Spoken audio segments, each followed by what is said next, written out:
Hello बच्चों। तो इस वीडियो में हम लोग बात करने वाले हैं पाटलिपुत्र वैभवम पाठ के बारे में, जो क्लास 10th का संस्कृत बुक 2 चैप्टर में दिया है, यानी द्वितीय पाठ में दिया है पाटलिपुत्र वैभवम। तो उस पाटलिपुत्र वैभवम में जो हम लोग देखने वाले हैं कि उसका पूरा ऑब्जेक्टिव देखने वाले हैं कि उसमें से जो कितना ऑब्जेक्टिव निकल रहा है। तो क्वेश्चन नंबर 1 कह रहा है कि पाटलिपुत्र वैभवम पाठ में किस नगर का वर्णन किया गया है। यानी क्वेश्चन है कि पाटलिपुत्र वैभवम पाठ में और किस नगर का वर्णन किया गया है, यानी किस नगर का वर्णन है। तो ऑप्शन में हमारा है दिल्ली, पटना, राजस्थान या सभी। तो सबसे पहले हम समझेंगे कि पाटलिपुत्र का अर्थ क्या होता है। पाटलिपुत्र जो है पटना का क्या है, प्राचीन नाम है।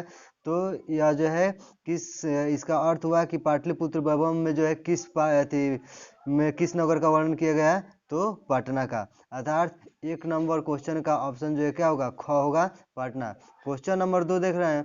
क्वेश्चन नंबर 2 कह रहा है कि मेगा अस्थनीज पाटना किसके समय में आया था। यानी मेगा अस्थनीज पाटना जब आया था तो किस समय आया था, किसके समय में, समुद्रगुप्त के समय में कि चंद्रगुप्त के समय में कि अशोक के समय में कि इनमें से सभी। तो मेगा अस्थनीज जो है पाटना चंद्रगुप्त के समय में आया था, यानी 2 का ग, चंद्रगुप्त। क्वेश्चन नंबर 3 देख रहे हैं। क्वेश्चन नंबर 3 कह रहा है कि पाटना का इतिहास कितना वर्ष पुराना है। देखिए इसमें क्वेश्चन 2 टाइप का पूछता है। एगो पूछता है कि पाटना का इतिहास कितना वर्ष पुराना है। तो अगर इस तरह डायरेक्ट पूछे कि पाटना का इतिहास कितना वर्ष पुराना है, तो इसका इतिहास जो है कितना है, 2500 वर्ष पुराना है। लेकिन क्वेश्चन पूछे कि मध्यकाल में पाटना का इतिहास कितना वर्ष पुराना है, तो उसमें हो जाता है 1000 वर्ष पुराना। तो हमारा 3 नंबर का क्वेश्चन जो है कह रहा है कि पटना का इतिहास कितना वर्ष पुराना है। तो इसका सही ऑप्शन होगा ख, 2500 वर्ष। यानी पटना का इतिहास जो है कितना वर्ष पुराना है, 2500 वर्ष पुराना है। क्वेश्चन नंबर हमारा 4 कह रहा है कि पटना जो है किस नदी के किनारे स्थित है। यानी पटना जो शहर है वह किस नदी के किनारे स्थित है, यमुना नदी, सरस्वती नदी, गंगा नदी या सभी।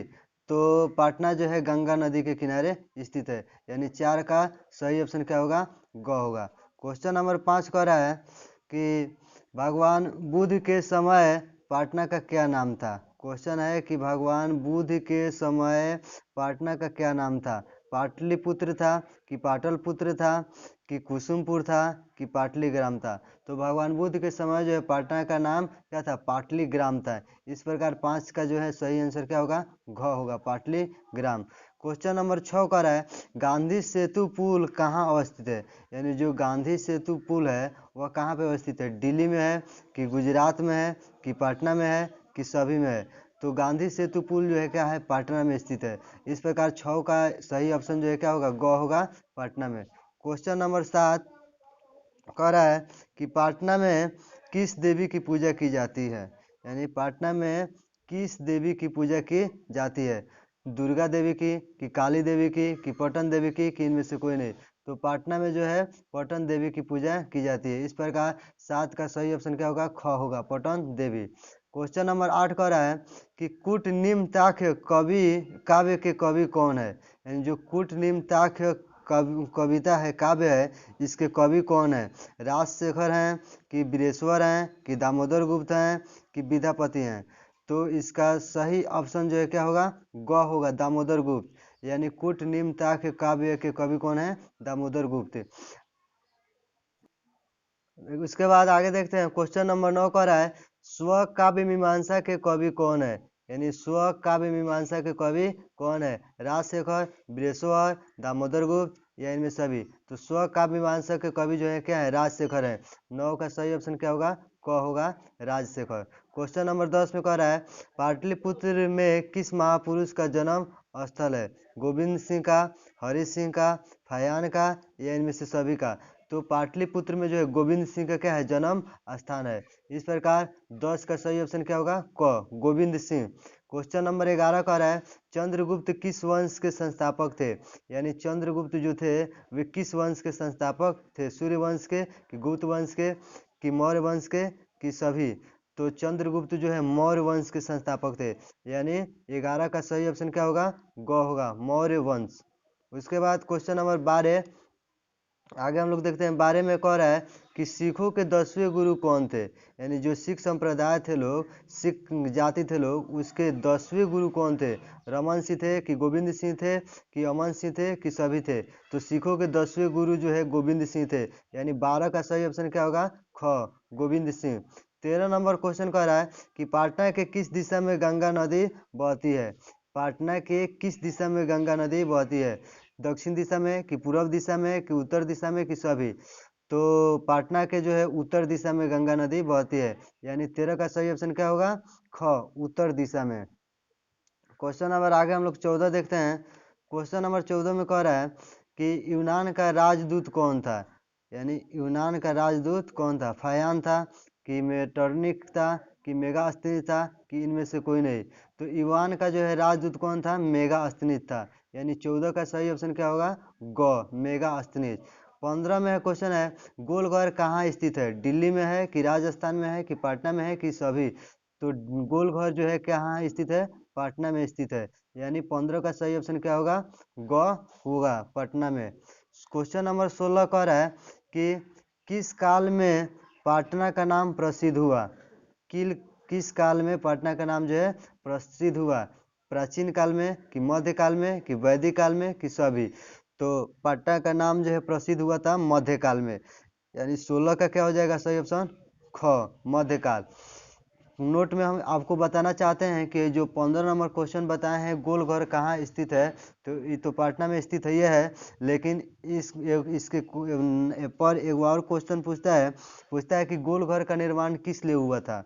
क्वेश्चन पूछता है कि गोलघर का निर्माण किस लिए हुआ था। तो गोलघर का निर्माण जो है अनाज रखने के लिए हुआ था। तो बेशक आप लोग बता सकते हैं, कोई पूछे कि गोल घर का निर्माण जो है किस लिए हुआ था, तो गोल घर का निर्माण जो है अनाज रखने के लिए हुआ था। ठीक है। Question number 17। क्वेश्चन नंबर 17 कह रहा है कि पाटना शब्द जो है किस शब्द से उत्पन्न हुआ है, यानी पाटना शब्द जो है वो किस शब्द से उत्पन्न हुआ है। पटन से हुआ है कि पतन से हुआ है कि पलट से हुआ है कि पनत से हुआ है। तो पाटना शब्द जो है पतन से उत्पन्न हुआ है, यानी 17 का सही ऑप्शन क्या होगा, ख होगा, पतन। क्वेश्चन नंबर 18 कह रहा है एशिया महादेश का सबसे बड़ा सेतु कौन है। सेतु का अर्थ पुल होता है, और वह कहाँ स्थित है। क्वेश्चन है कि एशिया महादेश का सबसे बड़ा सेतु जो है, सबसे बड़ा पुल जो है कहाँ है, कौन है और वह कहाँ स्थित है। तो गांधी सेतु है और दिल्ली में स्थित है कि जवाहर सेतु है पटना में स्थित है, गांधी सेतु है कि पटना में स्थित है, लेकिन इनमें से सभी।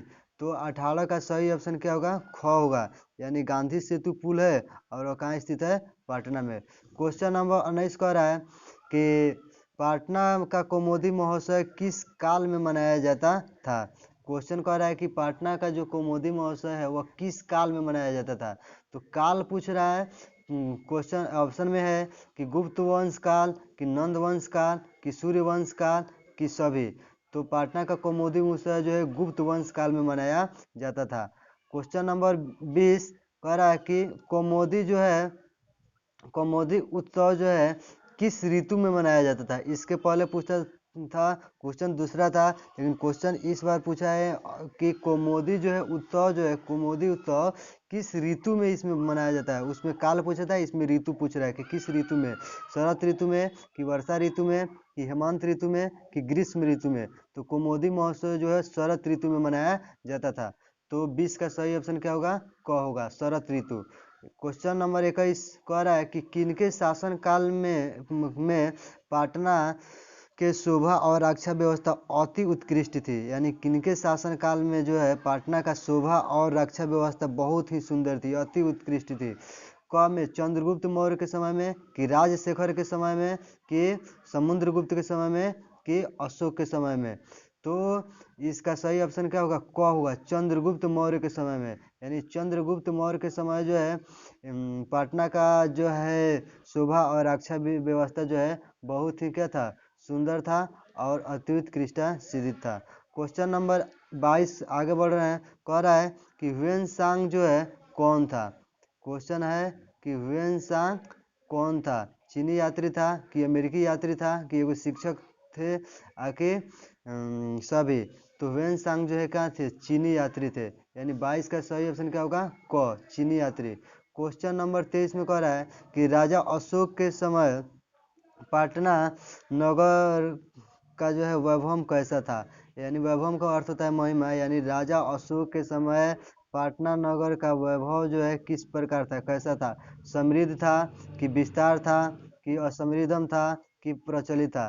तो राजा अशोक के समय जो है पटना का वैभव जो क्या था, समृद्धम था। यानी 23 का सही ऑप्शन क्या होगा, क होगा।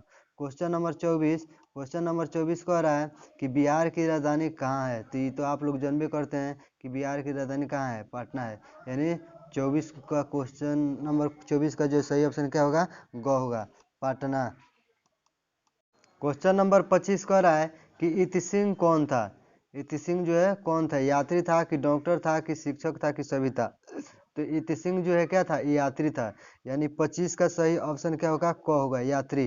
क्वेश्चन नंबर 26 कह रहा है कि चंद्रगुप्त मौर्य कौन था। चंद्रगुप्त मौर्य जो है कौन था, पटना का शासक था कि पटना का कर्मचारी था कि पटना का शिक्षक था कि इसमें से सभी। तो चंद्रगुप्त मौर्य जो है पटना का क्या था, शासक था। यानी क्वेश्चन नंबर 26 का सही ऑप्शन क्या होगा, क। क्वेश्चन नंबर 27 कह रहा है कि माँ सरस्वती का निवास स्थान कहाँ है। यानी माँ सरस्वती का निवास स्थान कहाँ है। तो जब हम आपको चैप्टर पढ़ाए थे तो उसमें बताए थे कि माँ सरस्वती का निवास स्थान कहाँ है, पटना में। तो 27 का सही ऑप्शन क्या हो जाएगा, ग हो जाएगा, पटना। यानी माँ सरस्वती का निवास स्थान कहाँ है, तो पटना में। क्वेश्चन नंबर 28 कह रहा है कि मध्यकाल में पटना का इतिहास कितना वर्ष पुराना है। इसके पहले हम बता भी दिए थे कि क्वेश्चन पूछे कि पटना का इतिहास कितना वर्ष पुराना है, तो 2500 वर्ष। लेकिन अगर क्वेश्चन पूछे कि मध्यकाल में पटना का इतिहास कितना वर्ष पुराना है, तो 1000 वर्ष पुराना है। तो 28 का सही ऑप्शन क्या होगा, ख होगा, 1000 वर्ष। उसके बाद क्वेश्चन नंबर 29 कह रहा है कि भगवान इंद्र का तिलक स्थान कहाँ है। भगवान इंद्र का तिलक स्थान कहाँ है, मुंबई में है कि गुजरात में है कि पटना में है कि इनमें से कोई नहीं। तो भगवान इंद्र का तिलक स्थान जो है कहाँ, पटना में है। यानी 29 का सही ऑप्शन क्या होगा, ग होगा, पटना। क्वेश्चन नंबर 30 कह रहा है कि गुरु गोविंद सिंह जो हैं सिख संप्रदाय के कौन से गुरु थे। यानी जो गोविंद सिंह है, गुरु गोविंद सिंह हैं, सिख संप्रदाय के कौन से गुरु थे। प्रथम गुरु थे कि चतुर्थ गुरु थे कि तृतीय गुरु थे कि 10वां गुरु थे। तो वे 10वें गुरु थे। इस प्रकार 30 का सही ऑप्शन क्या होगा, घ होगा, 10वें गुरु। क्वेश्चन नंबर 31 कह रहा है कि पटना का दूसरा नाम क्या है। यानी पटना का जो है दूसरा नाम क्या है, पटना का और सभी तो नाम होता है। तो क्वेश्चन है कि पुष्पपुर है कि ऑप्शन में कि कुसुमपुर है कि क एवं ख दोनों, या इनमें से कोई नहीं। हमारा ऑप्शन कह रहा है कि पुष्पपुर है कि कुसुमपुर है कि क एवं ख दोनों है, या इनमें से कोई नहीं। तो जब हम चैप्टर आपको पढ़ाए थे तो उसमें बताए थे कि पुष्पपुर का भी अर्थ पटना होता है और कुसुमपुर का भी अर्थ पटना होता है। यानी पुष्प का अर्थ होता है फूल और कुसुम का अर्थ भी होता है फूल। यानी हमारे इतिहासकारों का कहना है कि पटना के नज़दीक जो है बहुत सारे फूलों का उत्पादन होता था, इसलिए पटना को जो है पुष्पपुर और कुसुमपुर भी कहा जाता था। तो इस प्रकार यहाँ जो है पटना का दूसरा नाम जो है पुष्पपुर भी हो जाएगा और कुसुमपुर भी हो जाएगा। अर्थात ऑप्शन नंबर इसका क्या होगा, ग होगा, क एवं ख दोनों। यानी 31 का सही ऑप्शन क्या होगा, ग होगा। यानी पुष्पपुर भी है और कुसुमपुर भी है, यानी क एवं ख दोनों। क्वेश्चन नंबर 32 कह रहा है कि दुर्गा पूजा वसरे तादृश एवं समारोह दृश्यते। क्वेश्चन इतना दे दिया है और पूछ रहा है कि रेखांकित पद में कौन सी विभक्ति लगी है। यानी जो रेखांकित पद है इसको हमको बताना है कि इसमें कौन सा विभक्ति है। तो जब हम पढ़ाए थे चैप्टर तो बताए थे कि जहाँ एकले देख लेना, लास्ट में जो है जिस वर्ण के साथ एकले लगा हो तो समझ जाना उसमें कौन सी विभक्ति है, सप्तमी विभक्ति है। तो इसमें जो है दुर्गा पूजा वस्त्रे में जो है कौन सा विभक्ति हो जाएगा, सप्तमी विभक्ति। तो आप लोग कमेंट बॉक्स में जो है कमेंट करके बताइएगा कि पहले से आपको कितना क्वेश्चन इसमें याद था और कितना क्वेश्चन जो है नया सीखने को मिला। तो फिर हम लोग मिलते हैं अगले वीडियो में। जय हिंद, जय भारत।